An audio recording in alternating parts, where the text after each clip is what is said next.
Sur RCF Rivage, nous continuons de parler de l'explosion des drives, ce nouveau type de distribution lancé par Auchan en 2000 en France et qui depuis a essaimé. Retour au Leclerc Drive de Saint-Onant, le premier ouvert dans le Finistère avec celui de Quimper il y a 2 ans. Nous continuons de visiter l'entrepôt en compagnie de Mathieu Merdy, son responsable. Alors on voit que tout est en carton, emballé en tout cas, ce n'est pas comme on le trouve dans les gondoles, dans les magasins. Donc c'est vraiment de l'entrepôt quoi. Donc on range les colis comme ça arrive, comme c'est déjà dans les réserves du magasin. Et chaque préparateur va s'occuper d'ouvrir les cartons et déloter s'il y a du délotage à faire et mettre dans le sac. Alors délotage, c'est enlever des lots. Voilà, exactement. Alors on trouve les produits au même prix dans le magasin Leclerc de Landerneau et au drive. Oui. Donc les prix correspondent tout à fait au prix du magasin. Est-ce qu'un drive, l'ouverture d'un drive, c'est rentable malgré la proximité du magasin de Landerneau ? Si c'est rentable, puisqu'on est quand même délocalisé. On a un axe rapide à côté de notre entrepôt qui est très passant. Du coup, il y a du passage. C'est un entrepôt oui, qui fonctionne bien. Ouais.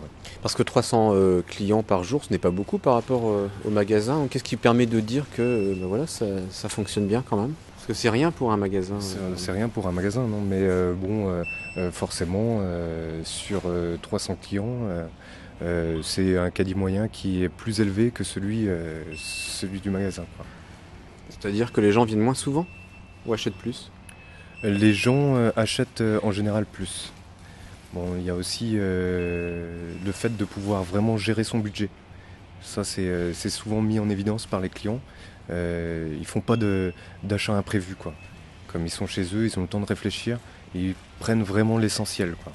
On est en progression, il y a beaucoup de nouveaux clients, beaucoup de curieux. Et on a beaucoup aussi de clients qui sont fidélisés. Pourtant, les grandes surfaces traditionnelles se portent bien. Pourquoi ouvrir des drives, des systèmes différents ? C'est pour proposer un autre système de consommation. C'était nécessaire par rapport à... c'était nécessaire, je pense. Ouais. Parce que les gens, il y en a beaucoup qui n'ont plus envie de passer un temps très important dans une grande surface. Ils ont envie vraiment de gagner du temps pour pouvoir se dégager du temps libre. Voilà. Alors vous avez fait le choix du drive il y a 2 ans ici à Saint-Onant. Des grandes surfaces ont fait un autre choix, c'est de livrer à domicile en faisant payer la livraison. Pourquoi est-ce que vous n'êtes pas allé dans cette voie ? Parce que vous dites justement que les gens n'ont pas envie d'aller en grande surface. Là c'était pareil, ils pouvaient choisir sur internet et se faire livrer. Pourquoi est-ce qu'ils doivent venir ? Pourquoi est-ce qu'on ne fait pas de livraison ? Parce qu'effectivement on est dans une zone plus rurale. Ce ne serait pas forcément pour nous rentable de faire la livraison, sachant que je tiens à rappeler que les tarifs qu'il y a au drive sont les mêmes qu'en magasin. Il n'y a pas de plus-value sur les produits.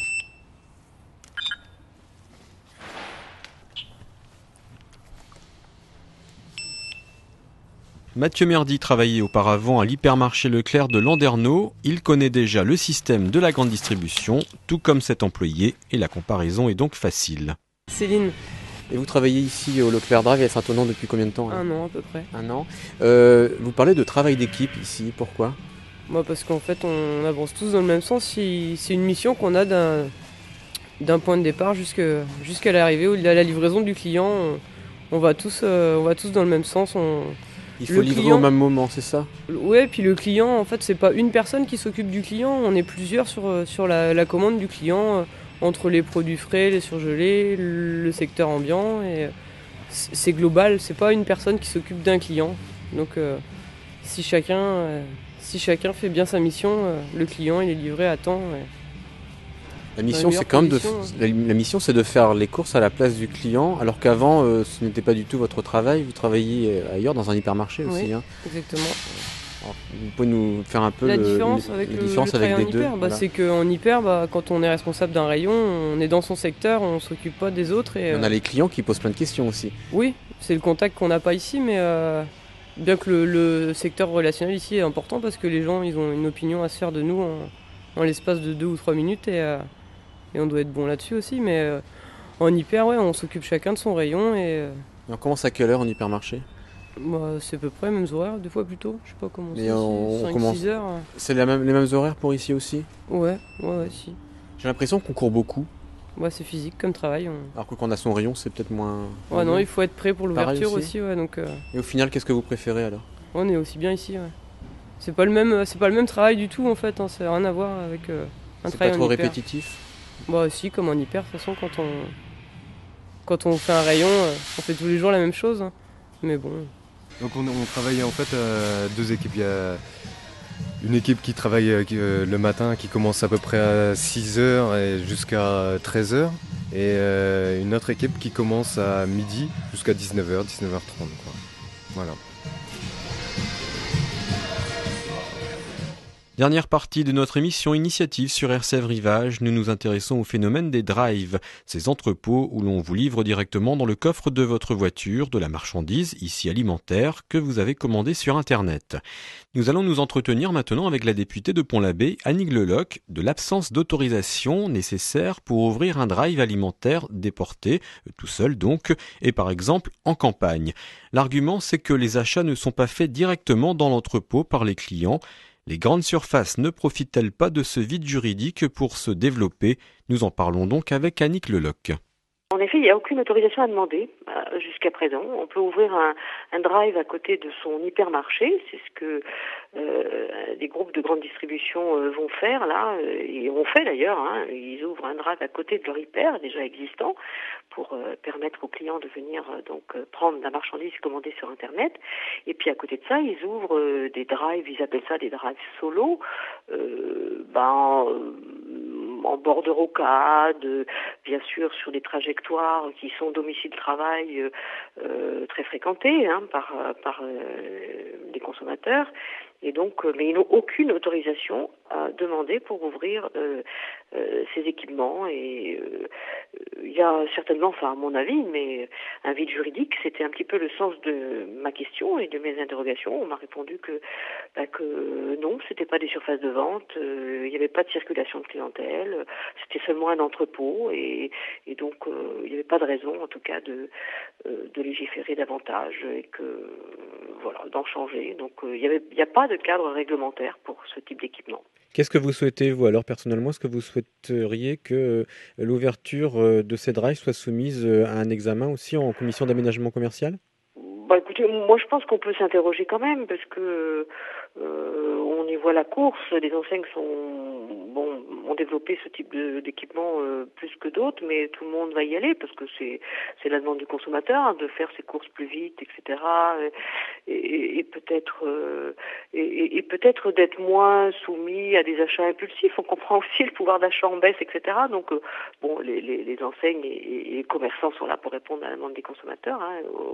Et de suivre les évolutions, mais encore une fois, oui, je pense qu'il n'y a pas de raison, en tout cas, de ne pas cadrer, peut-être juridiquement davantage, ces surfaces, ces points de distribution supplémentaires. Ce sont des points de distribution quand même supplémentaires, donc ça accroît évidemment l'impact d'une enseigne sur un secteur. Moi, je trouve que c'est pas normal que ça échappe à toute législation en matière commerciale, que ces équipements ne soient pas soumis non plus aux taxes sur les surfaces commerciales.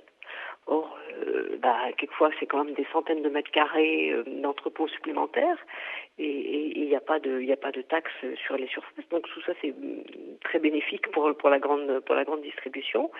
Donc il n'y a pas d'autorisation, il n'y a pas, il me semble non plus, de réglementation d'équipements recevant du public qui s'applique. Bref, moi je pense qu'il y a un risque encore de déséquilibre plus grand, en effet, entre la grande distribution, le commerce de proximité et puis les centres-villes qui peuvent être encore attaqués par ce type de développement. Donc je pense que le législateur devrait regarder d'un peu plus près en effet ce qui se passe.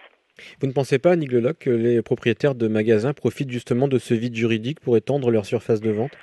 Si, je pense qu'effectivement, ils s'exploitent à ce qu'on pourrait appeler un filon, bien entendu, mais pour pour développer ce type d'équipement, parce que j'ai bien lu 1 ou 2 articles là-dessus. Il y a presque une guerre chez certains distributeurs pour trouver les meilleurs emplacements et au niveau foncier, hein, justement sur là où il y a le plus évidemment de potentiel de passage, domicile-travail qu'on évoquait tout à l'heure. Donc oui, il profite évidemment d'un vide juridique et donc il s'équipe dans ce sens-là. Alors, à part la question que vous aviez posée là en septembre 2010, est-ce que vous avez fait des propositions là aussi pour faire évoluer la loi en tant que député? Écoutez, j'ai vu que c'était un sujet en tout cas que mes collègues n'avaient pas perçu comme étant facteur de déséquilibre potentiellement, puisque personne ne s'est interrogé là-dessus. Moi, j'ai eu l'occasion de l'évoquer à plusieurs reprises, hein, en commission des affaires économiques à l'Assemblée nationale. Bon, sans qu'il y ait de relais, mais oui, je suis convaincue qu'il faut aller au-delà. Et j'ai vu qu'un collègue de la majorité posait récemment une question toute fin d'année dernière là, sur cette même problématique. Donc je pense que ça devrait peut-être évoluer. Enfin, je suis même convaincue que ça devra évoluer sur le plan juridique, sur le plan législatif, que ces implantations de drive. C'était la députée de Pont-l'Abbé, Annick Leloc, pour parler du développement des drives alimentaires. C'était le sujet de l'émission Initiative aujourd'hui sur RCF Rivage. Merci de nous avoir suivis et à la semaine prochaine.